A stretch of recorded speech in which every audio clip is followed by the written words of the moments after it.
rahasia terbesar dalam alam semesta ini yang saya saripatikan dari The Science of Getting Rich, buku karangan Wallace de Waters, The Science of Getting Rich, Seminars dari Bob Proctor, dan The Secret, karangan Rhonda Byrne, dan The Greatness Guide, karangan Robin Sharma.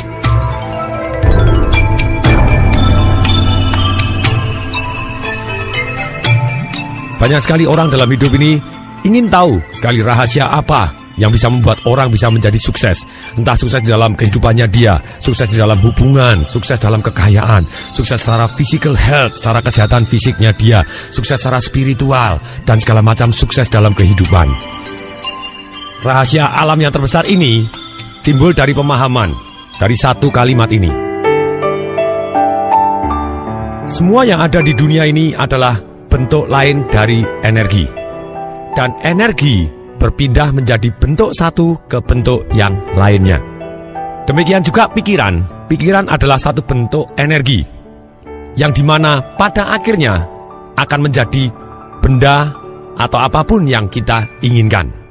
Seperti ditemukan dalam batu yang berukir emerald 3000 tahun sebelum Masehi. Tertulis di sana, seperti di atas, begitu juga di bawah. Seperti di dalam, begitu juga di luar. Sama dengan yang dikatakan oleh Buddha. Jadi apapun kita sekarang adalah hasil dari pikiran kita. Rahasia dari segala rahasia pencapaian yang ada di dunia hari ini adalah selalu awalnya ada di pikiran seseorang. Singkatnya dikatakan bahwa apapun yang kita pikirkan cukup lama, yang kita beri emosi yang tepat, akan kita bisa pegang di tangan kita. Hal inilah yang disebut oleh Bob Proctor sebagai hukum daya tarik atau law of attraction. Dikatakan oleh John Assaraf, Anda tidak hanya menjadi apa yang paling Anda pikirkan, tetapi Anda juga meraih apa yang paling Anda pikirkan. Nah, pertanyaannya di sini, kalau memang benar apa yang dipikirkan manusia cukup lama dan dalam emosi yang tepat, dan kemudian kita bisa pegang dalam tangan kita, pertanyaannya, kenapa tidak semua orang hidup di dalam impiannya? Jawabannya sederhana. Satu-satunya alasan mereka tidak mencapai apa yang dia impikan adalah karena mereka memikirkan apa yang mereka tidak mau lebih sering atau lebih kuat daripada apa yang mereka mau. Nah, ketika banyak orang mengetahui prinsip The Greatest Secret ini, mereka mulai ketakutan terhadap semua pikiran negatif yang mereka punya. Mereka harus sadar bahwa terbukti secara ilmiah, pikiran afirmasi ratusan kali lebih kuat daripada pikiran negatif. Ini bisa menghilangkan kekhawatiran seketika. Dan juga dikatakan oleh Lisa Nicole, dia mengatakan begini, terima kasih Tuhan, ada jeda waktu. Dari semua pikiran kita tidak seketika menjadi kenyataan. Kita dalam masalah bila hal ini terjadi. Elemen jeda waktu ini sangat bermanfaat membuat kita mengukur ulang untuk memikirkan yang kita inginkan, untuk membuat pilihan baru. Bagaimana kita bisa mengendalikan pikiran? Ada dua cara. Satu adalah meditasi. Anda tenang, rileks, sangat-sangat tenang, nyaman. Kosongkan pikiran atau pusatkan kepada detak jantung Anda, atau pusatkan kepada satu hal, titik misalnya. Itu satu cara. Cara yang kedua adalah juga bisa melakukan dengan cara afirmasi, yaitu ketika Anda pikirannya sedang melakukan pikiran negatif, Anda mengatakan kepada diri sendiri, saya adalah tuan dari pikiran saya. Dan ulangi lagi, saya adalah tuan dari pikiran saya. Saya adalah tuan dari pikiran saya. Saya akan pikir apa yang saya mau, bukan yang saya tidak mau. Secara sadar, betul kita bisa mengendalikan pikiran dengan meditasi dan afirmasi. Tetapi, penelitian menunjukkan bahwa satu hari kita punya 60.000 pikiran. Nah, apakah kita bisa memonitor 60.000 pikiran ini setiap harinya? Sungguh mustahil. Beruntung, kita ada cara yang paling mudah untuk mengontrol pikiran, yaitu dengan mengontrol perasaan kita. Perasaan memberitahu apa yang kita pikirkan. Kalau kita merasa bagus atau merasa senang, merasa nyaman, berarti kita sedang berpikiran bagus. Kalau kita sedang merasa tidak nyaman atau merasa gelisah atau merasa khawatir, ragu-ragu, berarti kita berpikiran jelek. Jadi perasaan itu adalah alat kontrol untuk mengontrol pikiran kita. Ketika kita pikirannya negatif, kita tahunya dari mana? Karena kita merasakan hal-hal yang negatif dalam hati kita. Ini merupakan peringatan, jeda waktunya mulai habis. Segera ganti pikiran dan perasaan, atau akan jadi kenyataan. Pikiran dan perasaan Anda membentuk hidup Anda, akan selalu begini, pasti. Nah, pertanyaan sekarang, bagaimana kita bisa mengubah perasaan? Kalau kita sedang merasa tidak bagus, sebenarnya kita akan memikir hal-hal yang negatif juga. Merasa negatif kemudian berpikiran negatif. Merubah perasaan, ada beberapa cara. Satu adalah bagaimana kita merubah perasaan, yaitu dengan cara merubah gerak. Caranya merubah gerak bagaimana? Kita bisa merubah tegangan otot kita, merubah nafas kita, merubah senyum kita, merubah kecepatan gerak kita. Dengan kita merubah gerak, perasaan kita akan seketika berubah. Contohnya, apabila kita sedang merasa tidak nyaman, atau merasa ragu-ragu, merasa takut, merasa khawatir, semua segala pikiran negatif, apa yang harus kita lakukan? Kita rubah dengan cara merubah gerak. Anda lari sprint yang kuat, ataupun lunjak-lunjak, ataupun tarik napas panjang-panjang. Terus kemudian Anda tersenyum tanpa alasan. Oke, semua tes, coba tersenyum tanpa alasan, tarik napas panjang. Apa yang jadi? Kita akan seketika merasa good, merasa enak, merasa nyaman. Kita bisa menguasai perasaan kita sehingga kita pikirannya lebih ke hal yang positif. Ini bukan berarti kita merubah pikiran yang negatif yang dalam arti pada tempatnya menjadi naif, tidak. Kalau misalnya kita khawatir, daripada khawatir, aduh saya jangan-jangan tidak berhasil, saya nanti gagal, saya jangan, lebih baik Anda tarik napas panjang-panjang atau lunjak-lunjak, kemudian Anda ganti pikiran Anda dengan pikiran yang lebih baik atau pikiran yang Anda mau. Oke, supaya berhasil, apa yang harus saya siapkan? Nah, pikiran-pikiran ini yang akan membimbing kita menjadi lebih berhasil. Bukan naif dalam arti, ya ini dalam kondisi bahaya, Anda ngomong tidak apa-apa, tidak apa, Anda bisa jadi kecelakaan sungguhan gitu ya. Tapi kita benar, oke, supaya lebih aman, apa yang harus saya lakukan? Oh, saya akan melakukan begini, saya akan cek dulu, akan begini. Nah, silakan. Jadi dalam hal ini, kita merubah gerak akan merubah perasaan. Yang kedua, untuk merubah perasaan yaitu kita bisa merubah fokus. Ini pakarnya adalah Anthony Robbins yang merubah fokus begini. Dan merubah gerak itu adalah ajaran dari Anthony Robbins. Rubah fokus Anda. Misalnya, buat film-film yang menakutkan tadi, ataupun bayangan-bayangan Anda yang takut tadi, atau yang membuat Anda gelisah, buat jadi kecil, buat jadi hitam putih warnanya, buat jadi agak buram, agak menjauh, agak gelap, dan kemudian kita frame. Maksudnya kita frame, kita pasangin figura, akibatnya kita berada di luar, jadi kita tidak terlibat. Kemudian kita lempar jauh-jauh pergi ke matahari, dan menguap dengan matahari. Kita akan merasa seketika jauh lebih baik. Kita bisa merubah perasaan juga dengan membayangkan peristiwa yang membuat kita sangat percaya diri, sangat kuat, sangat hebat, luar biasa dahsyat. Dan pada waktu itu kita buat gambarnya lebih besar, lebih jelas, lebih dekat, penuh warna, dan lebih terang. Dan kemudian kita terlibat seolah-olah kita main filmnya. Apa yang jadi? Seketika kita menjadi penuh percaya diri. Jadi kita merasa jadi lebih baik. Yang ketiga, bagaimana kita merubah perasaan? Yaitu kita bisa merubah dengan suara internal kita. Misalnya pada waktu kita takut, apa yang kita dengarkan? Atau apa yang kita katakan kepada diri kita sendiri? Kalau misalnya Anda takut, coba tes. Anda rubah suaranya jadi suara Mickey Mouse. Takut nih. Nah, ketika Anda rubah seperti ini, mendadak Anda seketika jadi geli. Ketika kita geli, otomatis perasaan kita berubah. Kalau perasaan kita berubah, pikiran kita jauh lebih positif. Rubah suara internal. Misalnya Anda mendengarkan suara-suara. Misalnya ada orang marah-marah dengan Anda. Kemudian nadanya Anda rubah dengan menjadi nada suara yang paling mesra yang pernah Anda dengarkan. Bunyi kata-katanya marah, tapi mendadak semuanya penuh kemesraan. Misalnya ada orang ngomong, kamu dasar kurang ajar. Kemudian, kamu ini loh, dasar kurang ajar. Apa yang terjadi? Seketika emosi kita juga bisa berubah. Kita rubah keras lembutnya, nada tinggi rendahnya, warna suaranya, tekanan suaranya. Jadi kita mendadak kita merubah perasaan kita seketika. Yang keempat, merubah perasaan. Yaitu tadi, kalau suaranya dirubah. Yang keempat, kita merubah kata-katanya. Kita merubah pertanyaan. Kita merubah pernyataannya. Kita merubah artinya. Apapun yang terjadi dalam hidup ini tidak ada artinya. Hanya ada artinya sampai kita sendiri yang memberi arti. Misalnya kejadian negatif. Kalau Anda memberi arti, aduh aku susah, aku memang dihukum oleh Tuhan, celaka. Ya Anda kan jadi celaka. Tapi satu kejadian ketika Anda ngomong kepada diri sendiri, saya tahu kejadiannya tidak baik, tapi Tuhan pasti menginginkan saya menjadi lebih baik karena kejadian ini. Kita akui kejadiannya tidak baik, tapi kita tahu bahwa kita akan menjadi lebih baik karena hal ini. Nah, ketika kita punya arti yang seperti itu, kita akan menjadi lebih baik. Demikian juga Anda merubah pertanyaan. Daripada Anda bertanya kepada diri sendiri, kenapa ya kok saya selalu gagal? Nah, lebih baik Anda tanya, supaya saya lebih berhasil, apa yang harus saya pelajari? Nah, ketika Anda merubah pertanyaan Anda akan jadi lebih baik. Demikian juga pernyataan, saya ini memang betul-betul orang gagal. Ya terjadilah Anda, perasaan Anda kan sangat-sangat negatif. Rubah pernyataan Anda, bukan saya ini adalah orang yang gagal. No, saya adalah orang yang dilahirkan pasti berhasil. ini bukan gagal. Ini adalah kesempatan saya untuk belajar. Tidak ada kata gagal, yang adanya sukses atau belajar. Ketika pernyataan ini kita ulangi-ulangi menjadi afirmasi yang di dalam hidup kita, yang membuat kita bisa mengendalikan emosi kita secepat kilat.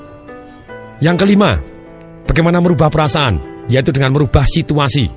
Kita rubah pemandangannya, kita cari situasi baru, suhunya dirubah, lokasinya dirubah, suara eksternal, musik-musik yang kita dengarkan, kita rubah cahayanya, kita buat lebih terang.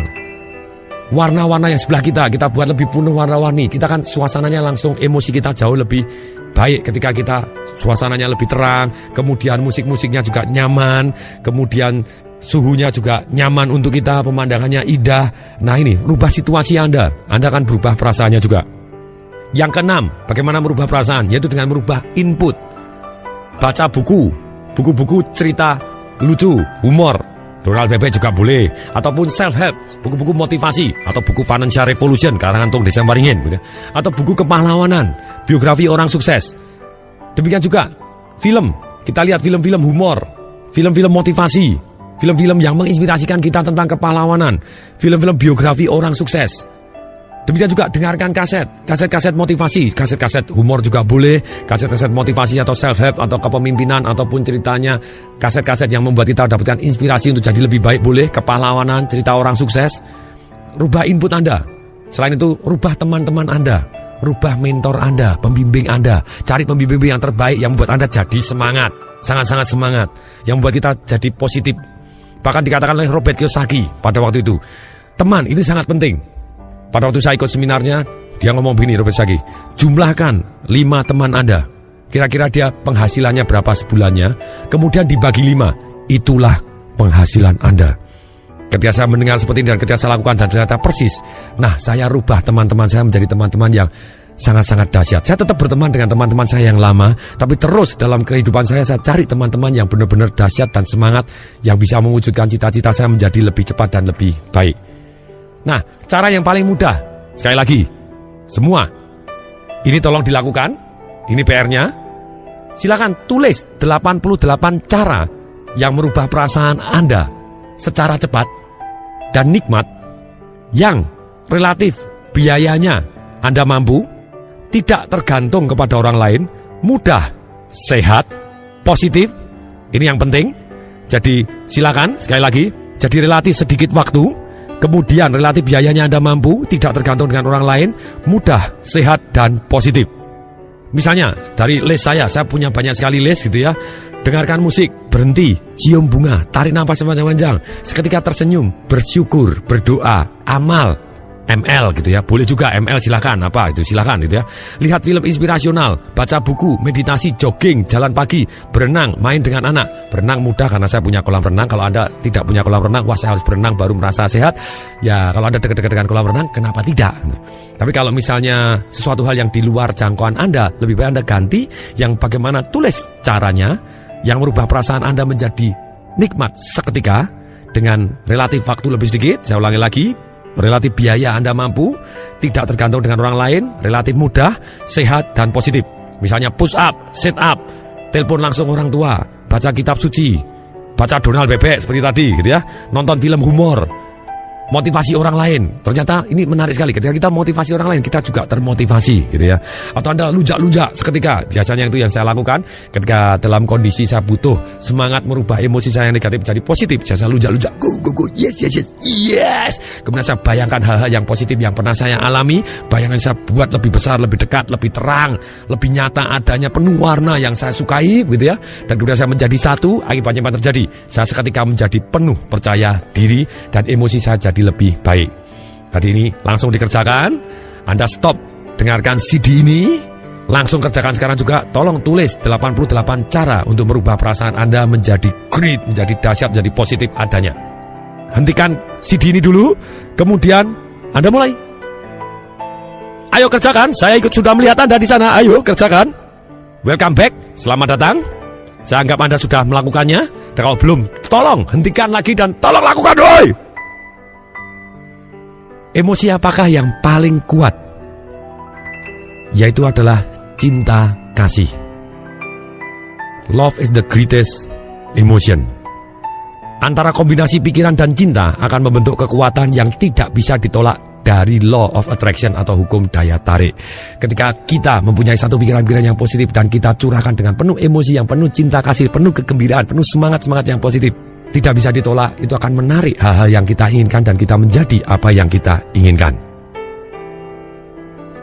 Nah, sekarang pertanyaannya, bagaimana kita bisa menggunakan the greatest secret ini tadi? Rahasia alam semesta yang paling besar ini, yaitu pikiran bisa menjadi kenyataan yang kita inginkan. Apapun yang Anda inginkan, Anda pengen langsing, Anda pengen sehat, Anda pengen kaya raya, Anda pengen hubungan Anda dengan keluarga sangat baik, Anda pengen punya anak-anak yang dahsyat dan berbakti misalnya. 3 jurus dari buku The Secret dikatakan, 1, Anda harus meminta, ask. Kalau bagi saya lebih lagi bukan hanya ask, tulislah apa yang Anda mau secara positif dan spesifik yang Anda inginkan dan dikasih emosi begitu ya. Tulis dalam saya dengan gembira dan bersyukur sudah mencapai ini yang Anda inginkan pada tanggal sekian. Terima kasih Tuhan. Oh yes, gitu ya. Dikasih emosi. Jadi Anda ask, Anda minta. Nomor 1 adalah Anda ask atau Anda minta. Kalau bagi saya tulislah dulu gitu ya. Tulislah apa yang Anda inginkan tadi dengan kalimat-kalimat yang positif tadi. Kemudian yang kedua, Anda yakini. Yang ketiga, Anda terima. Cuman 3 doang menggunakannya. Minta, yakini, dan Anda terima. Agama apapun percaya kepada satu yang namanya iman. Dan percaya kepada satu yang namanya minta. Ini, misalnya dikatakan di Matius 21:22. Apapun yang Anda minta dalam doa dan iman akan Anda terima. Markus 11 ayat 24. Apapun yang Anda inginkan ketika Anda doakan dan percaya bahwa Anda sudah menerima, maka akan Anda miliki. Di agama Islam juga ada yang namanya di Al-Mu'min 60. Mintalah kepadaku, niscaya akan kukabulkan. Kuncinya di sini mintalah. Kita sebagai anak Tuhan boleh kok meminta gitu ya. Kenapa tidak? Rahasia alam semesta yang dikuasakan, yang diceritakan juga oleh banyak agama sudah ribuan tahun yang lalu. Dari segala agama apapun mempercayai satu yang namanya mintalah maka kau akan diberikan. Ini jadi nomor 1, mintalah. Kemudian yang kedua, believe, kita yakini. Bagaimana caranya meyakini? Yaitu, kembali lagi, lihat hal-hal yang Anda inginkan sudah menjadi milik Anda. Dan yakin bahwa hal-hal tersebut akan datang waktu Anda perlu. Dan biarkan mereka datang. Jangan takut dan khawatir. Jangan pikirkan kekurangan Anda. Pikirkan dan fokus. Yakinlah bahwa hal-hal yang Anda inginkan sudah menjadi milik Anda. Kuncinya sudah menjadi milik Anda. Ini jadi kalau kita yakin, kita melihat, sudah melihat terlebih dahulu. Kalau ada orang tanya lagi, terus kau sudah melihat caranya gimana? Dikatakan oleh Bob Proctor, Anda tidak tahu bagaimana. Yang Anda inginkan akan muncul. Anda akan menarik jalannya. Kalau saya pribadi, saya tambahkan, bagaimana Anda tahu cara yang lebih cepat dan paling masuk akal? Betul, Anda cari orang yang sudah berhasil mencapai apa yang Anda impikan. Anda kerjasama dan belajar dari beliaunya, kemungkinan berhasilnya akan jauh lebih cepat daripada hanya sekedar kita menunggu. Kita boleh aktif gitu ya. Nah, ini juga rahasia yang ketiga tadi. Bagaimana kita menggunakan the greatest secret. Nomor 1 Anda minta, yang kedua Anda yakin, yang ketiga Anda menerima atau receive. Nah, caranya menerima bagaimana? Caranya adalah Anda merasakan. Ini kalau setelah minta, Anda yang yakin adalah dengan melihat. Kalau menerima, itu berarti kita merasakan. Kita dengan emosi kita rasakan betapa nikmatnya. Rasakan seperti ketika kita sudah menerimanya. Rasakan sekarang. Jadi kunci sebetulnya ini dijelaskan dalam satu kata dari semua agama, yaitu namanya iman. Kalau kita yakin, faith, penuh iman. Dan iman ini diwujudkan dalam tindakan. Maksudnya tindakan apa? Jadi kita bertindak seolah-olah sedang menerimanya. Tindakan yang terinspirasi atau tindakan yang penuh iman ini, kita dalam hidup ini, tindakan kita akan mengalir seperti kita mendayung searah dengan arus. Tapi kalau kita belum punya iman, atau kita belum yakin sepenuh hati kita, apa yang jadi? Kita akan berjuang seolah struggle, penuh kesusahan, mendayung melawan arus. Nah, cerita yang terbaik ini, ada beberapa cerita yang bisa saya ceritakan di sini. Tindakan yang terinspirasi bahwa dia dianggap sudah menerima dengan penuh perasaan ini. Ada satu cerita tentang satu pemuka agama, daerahnya begitu tandusnya. Dan karena begitu tandusnya, kemudian pemuka agama ini mengundang umatnya dan ngomong kepada umatnya. Seperti di ayat-ayat kitab suci kita, bahwa apapun yang kita minta dengan doa dengan penuh keyakinan dan kita bayangkan sudah menerimanya, kita akan menerimanya. Untuk itu please, karena kegersangan yang luar biasa tidak tertahankan ini, please mulai hari ini semua orang berdoa. Minggu depan pada waktu hari kebaktian atau hari ibadat yang bersama, silakan datang dan kita yakin bahwa pada hari itu kita akan ada hujan yang begitu derasnya dari Tuhan yang kita muliakan. Semua ya, semua janji doa dengan penuh kesungguh-sungguhan, benar-benar penuh kesungguhan dan penuh keyakinan. Setuju semua. Genap 1 minggu, ketika para umatnya datang semua, pemuka agama ini tanya. Dan ternyata hari itu tidak hujan. Kemudian pemuka agama ini tanya, oke, siapa yang sudah berdoa setiap hari? Saya semua. Betul, sungguh. Siapa yang sudah yakin sepenuh hati bahwa hari ini akan hujan? Dan Anda doa, Anda bayangkan sudah hujan. Saya. Pemuka agamanya ngomong. Omong kosong. Kalau semua sudah yakin bahwa hari ini hujan, dan Anda yakin pasti hujan, dan Anda berdoa dengan sesungguh hati bahwa Anda hari ini pasti hujan, kenapa kok kalian tidak bawa payung? Aha, ini yang terjadi. Jadi kalau kita inginkan sesuatu hal, dan kita sudah, istilah saya adalah tulis, dan kemudian kita yakini, kita lihat, kita bayangkan, dan kemudian selain kita bayangkan, tindakan kita harus mengarah ke sana. Anda pengen rumah mewah, ya Anda jalan-jalan lihat-lihat rumah mewah. Boleh juga nih rumahnya. Dan kemudian bisa jadi Anda foto, Anda tempelkan, dan Anda imani, dan Anda kasih rasa, wah kalau saya melihat foto ini, yes, terima kasih Tuhan, yes, dan kasih perasaan seperti itu, emosi, wah nikmatnya luar biasa. Demikian juga kalau rekening Anda, angkanya berapa, silakan tulis, entah 10 miliar, 100 miliar, 200 miliar, saya tak tahu gitu ya, silakan ukur Anda sendiri. Dan Anda tulis dan Anda lihat dan kemudian rasakan yes, terima kasih Tuhan, yes, kasih emosi.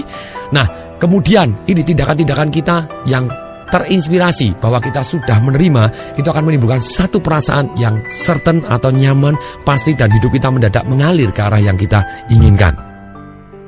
Diberikan contoh oleh pengarang buku The Secret, Ibu Rhonda menceritakan bahwa adiknya kepingin sekali pindah ke Amerika dari Australia. Prakteknya tidak pindah. Kenapa? Karena dia tidak menggunakan hukum alam yang sangat-sangat luar biasa ini. Kemudian ketika adik Ibu Rhonda ini sudah tahu persis cara menggunakan, yaitu tindakannya harus terinspirasi, bahwa tindakannya bahwa seolah-olah dia pasti pindah. Apa yang dilakukan? Dia langsung memutuskan membership, keanggotaan fitness centernya dia di sana, dan kemudian dia sudah ngepak-ngepak barangnya. Dia belum tahu mau pindah kemana, tinggal di mana, pokoknya mana urus. Dia sudah ngepak-ngepak semuanya. Dia sudah ngurus visanya, segala macam sudah diurus. Apa yang jadi? Hanya dalam waktu 2 bulan dia sudah pindah. Itu yang namanya tindakan yang diimani. Diimani apa? Diimani bahwa Anda seolah-olah sudah. Dikatakan oleh Dr. Martin Luther King Jr., ambil langkah pertama dalam iman dan keyakinan. Anda tidak perlu melihat semua anak tangga. Just take the first step. Hanya ambil langkah yang pertama. Ini kuncinya. Jadi kita terus dengan langkah yang pertama ini, kita imanin, mendadak yang kita inginkan jadi kenyataan. Kemudian kalau kita lihat betapa mudahnya dan kita rasakan, kita dengar bahwa betapa mudahnya kita mendapatkan yang kita inginkan, sekarang ada satu pertanyaan yang seringkali mengusik orang. Pertanyaan penting ini adalah, setelah itu berapa lama kita akan mencapai apa yang kita inginkan? Oke, kita inginkan cinta kasih, pasangan yang ideal, mobil, uang yang kita inginkan, kesehatan yang kita inginkan. Kapan? Kapan bisa dapatnya? Dikatakan oleh Dr. Joy Vitale, saya tidak punya buku aturan yang menyatakan akan tercapai dalam 30 menit, 3 hari, atau 30 hari. Ini adalah bagaimana Anda bersatu dengan alam semesta itu sendiri. Nah, kuncinya di sini, untuk mempercepat proses, kita harus menyatu dengan alam semesta itu sendiri. Maksudnya menyatu alam semesta itu sendiri, ada 3 hal yang saya bisa catat. Satu adalah kita bersyukur. Karena dengan bersyukur, dikatakan oleh Wallace de Waters, pengarang buku The Science of Getting Rich yang dikarang tahun 1903 gitu ya, sudah 100 tahun lebih, dikatakan, jika Anda baru mengetahui bahwa perasaan syukur membawa seluruh pikiran Anda lebih selaras dengan energi-energi kreatif dari alam semesta, renungkanlah dengan baik. Anda akan memahami hal-hal itu memang benar adanya. secara iman bahwa kalau suatu hal yang kita syukuri, kalau kita bersyukur, berarti kita akan terima kasih kepada Tuhan, itu dekat sekali dengan Tuhan. Dan Tuhan yang segala macam kelimpahannya akan melimpahi kita karena kita bersyukur dan kita dekat sekali dengan Tuhan. Dikatakan oleh Marcy Simov, syukur adalah jalan yang mutlak untuk mendatangkan lebih banyak kebaikan ke dalam hidup Anda. Sedangkan kata-kata dari Dr. John DeMartini, saya ketemu beliaunya sendiri pada waktu di Singapura, dikatakan, apapun yang kita pikirkan dan syukuri, kita akan mendapatkannya lagi.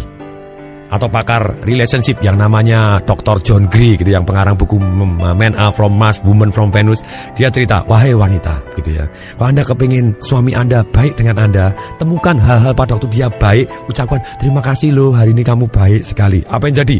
Suami Anda atau pasangan Anda akan terus berusaha melakukan hal-hal itu lagi dan lagi dan lagi. Nah, ketika Anda terima kasih dan bersyukur terhadap hal-hal yang kita inginkan, bahwa itu dianggap kita sudah terjadi, akan terjadi lagi, terjadi lagi, terjadi lagi. Amin. Amin. Nah, PR berikutnya. Kalau PR yang pertama, Anda harus menulis 88 cara untuk merubah perasaan Anda langsung menjadi nyaman, langsung positif dengan cara yang sangat mudah. Sekarang PR yang kedua adalah Anda setiap bangun tidur, Anda sebelum buka mata, Anda harus tersenyum. Kemudian tarik nafas panjang sambil ngolet dan katakan, terima kasih Tuhan. Oh yes. Saya ulangi. Jadi pada waktu bangun tidur pertama kali sebelum buka mata, kalau sudah terlanjur ya nggak apa-apa, begitu ya. Langsung tersenyum lebar-lebar. Ini gerakan fisik kita, merubah gerak, langsung emosi kita berubah. Kemudian kita tarik nafas panjang-panjang sambil ngolet, tangannya ke atas, tarik pegang-pegang. Sambil tetap tersenyum, katakan, terima kasih Tuhan. Oh yes. Kemudian Anda baru buka mata, Anda boleh lakukan 2 kali, 10 kali. Semakin sering, semakin banyak, Anda akan semakin merasa bersyukur dan sangat-sangat nikmat. Dan silakan lakukan. Ini inspirasi dari James Ray, gitu ya, pengarang buku yang top juga. Dia mengatakan bahwa setiap pagi dia bangun, dia ucapkan terima kasih. Ketika kaki menyentuh lantai, dia bilang, terima kasih Tuhan, terima kasih Tuhan, terima kasih. Kemudian pada waktu itu dia mulai memikirkan apa-apa yang saya syukuri, yang dia syukuri, gitu ya. Kemudian sambil menyikat gigi dan melakukan hal-hal yang biasa dilakukan setiap pagi hari. Dan tidak hanya memikirkan saja, tapi dia melakukan hal-hal rutin ini dengan ucapan Tuhan, terima kasih Tuhan, terima kasih Tuhan, terima kasih Tuhan. Diceritakan oleh Dr. Joe Vitale bahwa dia ada orang yang namanya Jonathan Morningstar. Pada waktu dia kena penyakit yang namanya pneumonia atau radang paru-paru berat, dia susah sekali bernapas, apa yang dilakukan, dia tempel tulisan dan dia rekam kata-katanya dia, dan kemudian dia dengarkan lagi rekamannya itu, dan dia tulis di segala macam, tulis ditempel-tempel di seluruh ruangannya dia, dan di seluruh rumahnya dia tempel-tempel ucapannya. Dan ternyata dalam waktu 24 jam Jonathan Morningstar ini sembuh dari pneumonia-nya dia, dan dia langsung bisa bernapas dengan sangat-sangat lega. Tulisannya apa? Tulisannya ini, terima kasih Tuhan atas segala berkat-Mu yang sedang saya terima ini. Sekali lagi Tuhan, terima kasih Tuhan atas segala berkat-Mu yang sudah saya terima dan yang sedang saya terima ini. Sungguh luar biasa. Kalau diimani, semua baik adanya. Nah, PR ketiga sekarang. Setelah PR ketiga, yaitu Anda tulis apa yang Anda syukuri, apapun, silakan tulis. Minimal 50 hal yang Anda bisa syukuri dalam hidup ini. Apa? Silakan. Terima kasih Tuhan, saya masih bisa bernafas. Terima kasih Tuhan, saya masih bisa melihat dengan jelas. Terima kasih Tuhan, saya masih punya keluarga yang begitu indahnya. Terima kasih Tuhan, saya masih bisa makan. Terima kasih Tuhan, saya masih bisa berdiri. Terima kasih Tuhan, saya masih bisa berjalan. Terima kasih Tuhan, saya punya anak-anak yang begitu indah dan luar biasa. Terima kasih Tuhan, buku saya laris. Apapun silakan Anda yang Anda syukuri. Pasti ada. Pasti ada. Nah, 3 jurus untuk mempercepat proses tadi, supaya kita dengan alam semesta ini align menjadi satu. Kalau nomor 1 adalah bersyukur, yang nomor 2 adalah visualisasi. Setiap orang melakukan visualisasi, terlepas dari apakah ia mengetahuinya atau tidak. Visualisasi adalah rahasia terbesar dari kesuksesan. Dan visualisasi ini resepnya Anda berikan emosi. Sekali lagi, kalau Anda susah memvisualisasi karena mungkin Anda bukan tipe penglihatan atau Anda bisa jadi tipe pendengaran atau perasaan, tempel gambar yang Anda inginkan. Dan waktu Anda tempel gambar yang Anda inginkan, tiap pagi Anda lihat dan kasih emosi. Yes, terima kasih Tuhan. Oh yes, terima kasih Tuhan. Yes, kasih emosi. Emosi yang bersyukur dan Anda kasih kegembiraan. Yes, terima kasih. Happy dan bersyukur. Ini kombinasi yang luar biasa. I love it. Kasih kata-kata cinta, lebih dahsyat lagi. Jadi visualisasi, beri emosi yang positif, yaitu bersyukur, gembira, dan penuh perasaan cinta. Ini yang luar biasa sekali. Silakan praktekkan. Jadi PR berikutnya yang keempat, Anda tempel hal-hal yang Anda inginkan atau tulis yang hal-hal inginkan. Yang kombinasi yang kedua tadi adalah yang sangat baik, yaitu ada gambarnya dan ada tulisannya. Saya dengan gembira dan bersyukur, dengan penuh cinta kasih sudah mencapai apa yang Anda gambar tadi, tulis tadi, pada tanggal sekian. Yes, terima kasih Tuhan. Yes. Itu akan jauh lebih cepat. Yang ketiga, untuk mempercepat proses, yaitu kita bisa dengan satu kata, yaitu give. Dikatakan oleh James Ray, memberi adalah suatu tindakan yang penuh daya untuk mendatangkan lebih banyak uang ke dalam hidup Anda. Karena ketika Anda memberi, Anda berkata kepada diri sendiri, saya punya banyak. Hidup itu seharusnya berkelimpahan dalam semua bidang kehidupan. Nah, PR kelima, mulailah kita memberi. Waktu Anda memberi, Anda akan merasa feel good. Seringkali saya ceritakan dalam CD saya yang lain bahwa pada waktu awal-awal karir saya, ketika saya belum mempunyai uang yang banyak, saya kepengen sekali merasa bersyukur. Ternyata mudah sekali. Dan ini yang saya lakukan. Saya bisa memberikan pengemis 10.000, bisa memberikan pengemis 100.000 rupiah. Dan 10.000 dan 100.000 tadi tidak membuat saya jadi miskin, tapi membuat saya merasa berlimpah. Dan perasaan berlimpah ini sangat luar biasa karena akan mendatangkan kelimpahan dalam arti sesungguhnya. Dan kadang saya waktu itu bayarin tol juga waktu saya masih nyetir sendiri. Walaupun sekarang saya jarang nyetir sendiri. Waktu saya masih naik Panther Miyabi, warnanya ungu, penyok depan, penyok atas, penyok segala arah begitu ya. Dan ketika itu saya bayarin, waktu itu tol Kebonjeruk Tangerang masih harganya 2.000, langsung saya kasih 10.000, 4 mobil belakang sekalian. Wow. Pada waktu itu saya merasa sangat-sangat happy. Dan lebih yang menarik lagi, ada satu pengalaman true story. Pada waktu saya naik mobil, kemudian saya naik Panther penyok saya tadi gitu ya. Dan kemudian tahun 96 Panthernya tadi sudah kuno sekali, sudah enggrek-enggrek, sudah mulai sering rusak begitu. Dan kemudian pada waktu itu begitu saya kasih uang tol 10.000, 4 mobil belakang sekalian. Kemudian mendadak di sebelah saya ada Mercy, waktu itu New Ice. Kemudian dia buka jendela dan kemudian dia ngebel di sebelah kanan saya, dinding. Dan kemudian saya juga buka jendela saya, kemudian dia langsung ngasih tangan, hey thank you hoy. Saya bilang, keren juga Mercy-nya, thank you sama Panther penyok. Langsung saya ngomong, no problem, I will be there. Saya akan kesana begitu ya, saya akan naik Mercy juga gitu ya. Ini yang indahnya begitu ya. Saya merasa berlimpah, boleh ngasih kepada seseorang, walaupun Anda orang tadi yang dikasih adalah lebih kaya, tidak masalah. Yang paling penting dalam arti positif dan di luar dugaannya dia, Anda akan merasa sangat berlimpah. Dan yang menarik, hari ini saya juga naik Mercy. Jadi PR-nya adalah Anda harus selesai dengarkan ini, silakan Anda sosial, berikan something yang tidak membuat Anda miskin tapi membuat Anda merasa berlimpah. Sejumlah yang Anda bisa relakan, silakan. Besar sedikit lebih bagus karena Anda merasa I feel good, sangat-sangat kaya gitu ya. Itu satu perasaan yang luar biasa. Silakan mulai Anda memberi. Anda ingin dicintai, Anda berikan cinta kasih Anda terlebih dahulu juga. Berikutnya, masih ada 7 hukum alam lagi yang mendukung satu hukum daya tarik tadi, atau hukum law of attraction tadi.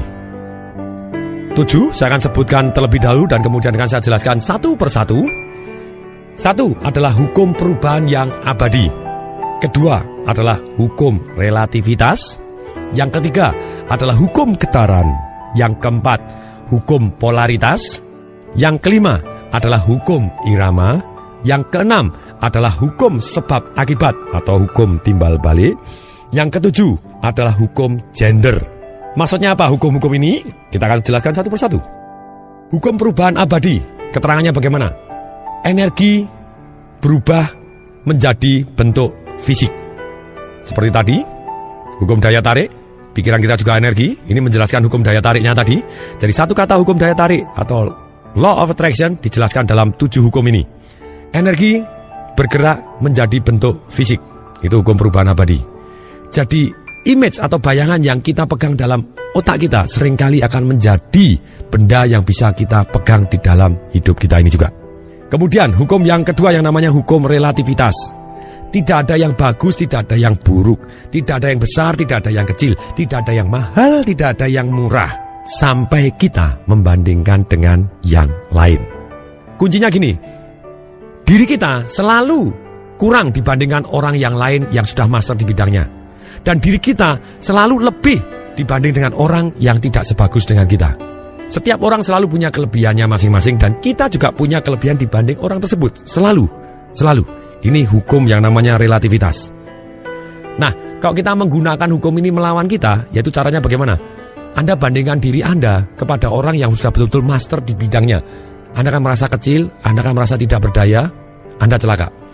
Tapi kalau Anda menggunakan hukum ini untuk memacu Anda jadi lebih baik, oh dia bisa, kok dia bisa, saya juga bisa.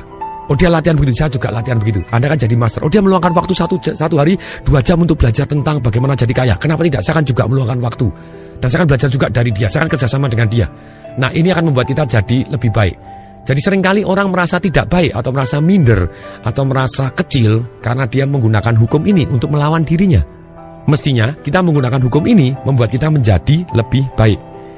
Jadi contohnya ketika Anda lagi merasa tidak baik, seburuk apapun Anda, please gunakan hukum ini, hukum relativitas. Caranya bagaimana? Ketika Anda merasa kondisi Anda sedang jelek atau sedang sedih, sedang kecewa, sedang merasa buruk, merasa tidak tertolong lagi gitu ya, ataupun apa yang negatif, coba bandingkan diri Anda kepada orang lain atau peristiwa yang dialami orang lain yang lebih buruk. Cari apa yang terjadi. Anda akan selalu tampak lebih baik. Inilah yang namanya hukum relativitas. Kemudian berikutnya hukum getaran. Dikatakan oleh Bob Proctor bahwa semua ini bergetar, tidak ada yang berhenti. Dan getaran ini, pikiran itu bergetar. Kalau kita sudah bisa merasakan pikiran yang bergetar, itu berarti kita merasakan secara emosi, kita feeling. Perasaan itu apa sih? Perasaan adalah kita merasakan getaran dari pikiran kita. Ketika Anda merasa tidak baik, hati-hati terhadap apa yang pikirkan. Nah caranya merubah pikiran? Gampang, rubah perasaan Anda lebih dahulu. Setelah itu, Anda bisa fokusnya dirubah seperti yang diajarkan tadi, begitu banyaknya jurus, rubah gerakannya, rubah kata-katanya, rubah artinya, rubah pertanyaannya, rubah pernyataannya, rubah inputnya, rubah situasinya. Nah, Anda bisa rubah semuanya, mendadak Anda feeling so good dengan cara yang sangat-sangat cepat. Dan ketika Anda merasa feeling so good, Anda berpikir bagus, dan Anda akan menarik hal-hal yang bagus yang Anda inginkan. Yang keempat adalah hukum polaritas. Semua yang ada di dunia ini selalu ada pelengkapnya atau ada lawannya. Maksudnya apa? Panas ada karena ada dingin. Atas ada karena ada bawah. Bagus ada karena ada yang jelek. Tidak mungkin kita akan merasa bagus seumur hidup, tidak mungkin, omong kosong. Kalau Anda bisa, saya akan merasa bagus terus tidak pernah merasa susah. Saya percaya bahwa Anda tidak tahu bahwa itu bagus karena Anda tidak pernah merasa susah. Jadi, tenang-tenang aja. Kalau kita dalam melihat seseorang, baik atau buruk, kita bisa memilih kok, melihat yang baiknya. Dan ketika Anda melihat sesuatu hal yang baik dari orang lain, beritahukan kepada orang tersebut. Orang senang sekali mendapatkan pujian dan positif ide yang dalam pikiran Anda, yang Anda berikan kepada dia, yang membuat dia merasa feel good. Dan ingat, ketika mereka feel good, mereka punya good idea juga, dan getaran yang bagus, dan akhirnya menarik hal-hal yang bagus adanya. Yang kelima, hukum irama. Alam semesta selalu ada irama. Pagi diiringi dengan malam. Ada good times, ada bad times.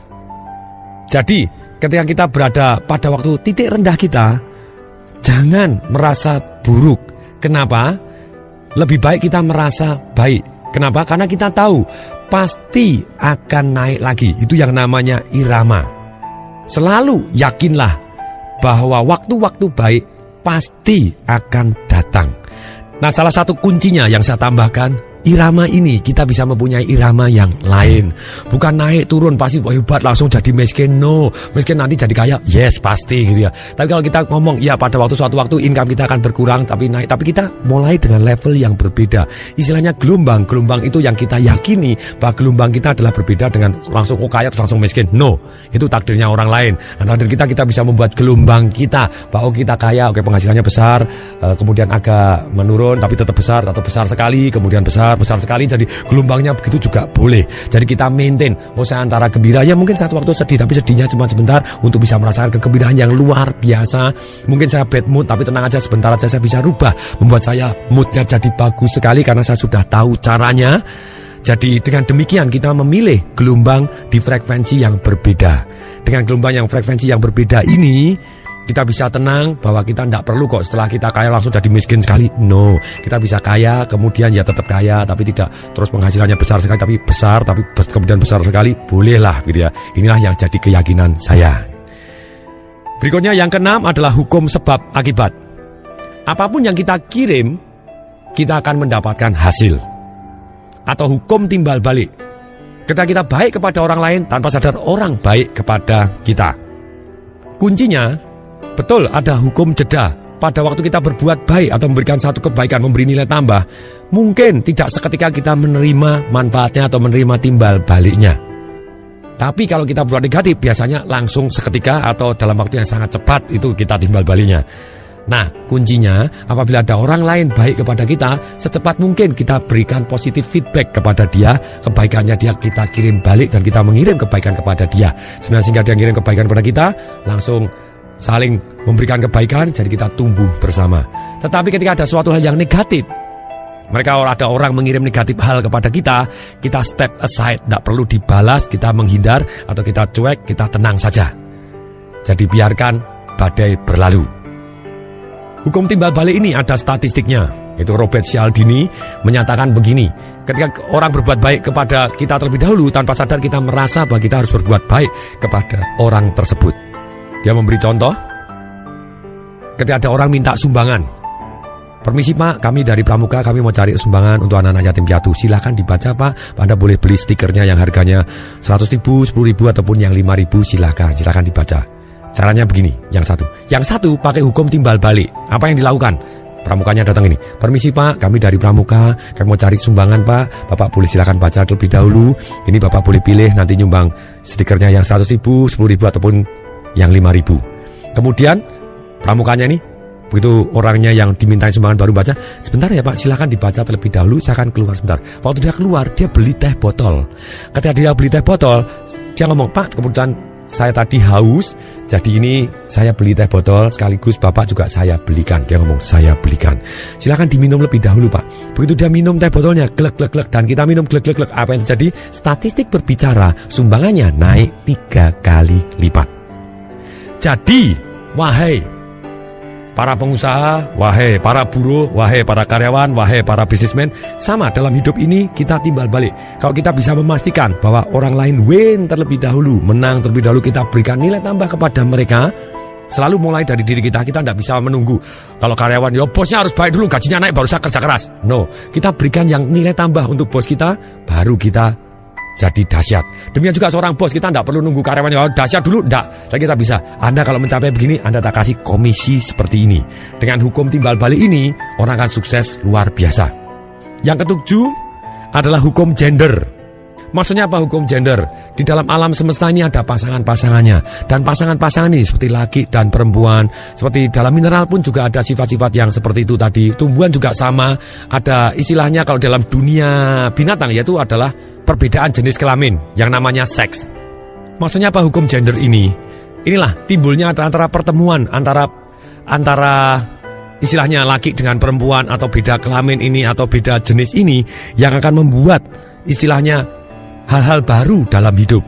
Hanya hal baru dalam hukum gender ini selalu ada yang namanya incubation period.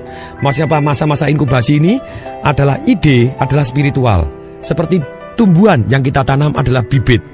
Dia akan merubah bentuk menjadi physical result, tetap membutuhkan waktu. Jadi goal kita yang kita bayangkan dan kita kasih emosi dan kita genggam tadi dan kita syukuri dan kita bayangkan emosi dan kita mulai memberi lebih dahulu, itu akan menjadi kenyataan ketika waktunya tepat. Dan yakinlah, pasti akan terjadi.